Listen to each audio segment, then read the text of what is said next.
1940 Rome. Fascist leader Benito Mussolini is feeling left out of the conquest game.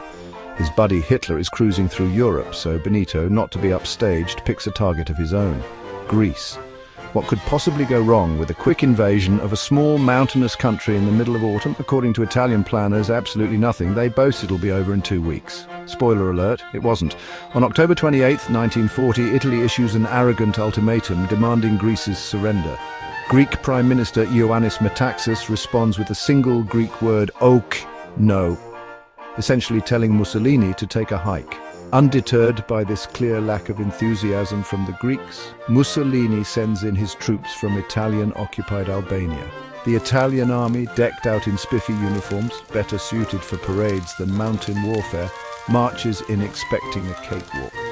Cue the universe laughing. They encounter driving rain, mud, and soon snow in the steep Pindus Mountains.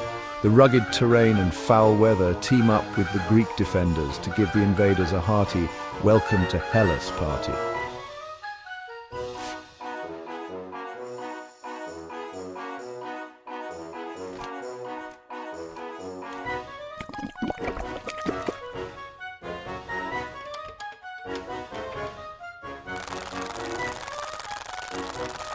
Almost immediately, Italy's brilliant plan falls apart. The logistics were, shall we say, optimistic.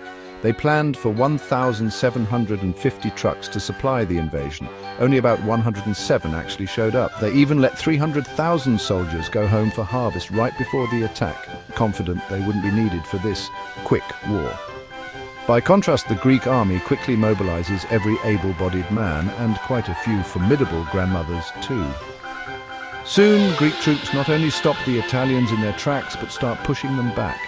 Within weeks, those 2 optimistic weeks come and go, and the Italians are still stuck, or worse, in retreat. Desperate for a win, Mussolini replaces his generals as often as one changes shirts. He even flies to the front to personally oversee a major spring offensive in March 1941. Picture it: Il Duce on a hilltop with binoculars, theatrically urging his troops forward. The result? Nada. The Italian offensive bounces off the Greek lines like a rubber ball off a brick wall. After 10 days of bombast and brutal fighting, virtually no ground is gained. By now, the Italian army's morale has sunk somewhere below sea level, while the Greeks, fueled by patriotic fury and home-cooked moussaka, stand defiant. By April 1941, Mussolini's Balkan faceplant is so embarrassing that Hitler decides to step in. With an exasperated sigh, Germany invades Greece, and Yugoslavia for good measure, from the north, doing in a couple of weeks what Italy couldn't do in 6 months. One can almost hear Hitler muttering, "If you want something done right, do it yourself," as German panzers roll through Greece. The Greeks, already stretched thin from fighting Italy, are overwhelmed by this new attack, and Athens falls. But make no mistake, it's Germany that achieved this, not Italy. In the end, the Greco-Italian War stands as a shining example of military hubris and incompetence.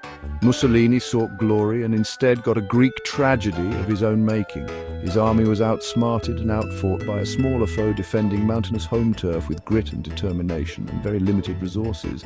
The absurdity peaked when an overconfident invader had to be rescued by his far more competent friend. Irony alert, Mussolini wanted to prove Italy's strength, but only succeeded in proving how not to wage a war. The next time someone gets the bright idea to invade Greece in the winter, they might just recall this fiasco and think twice.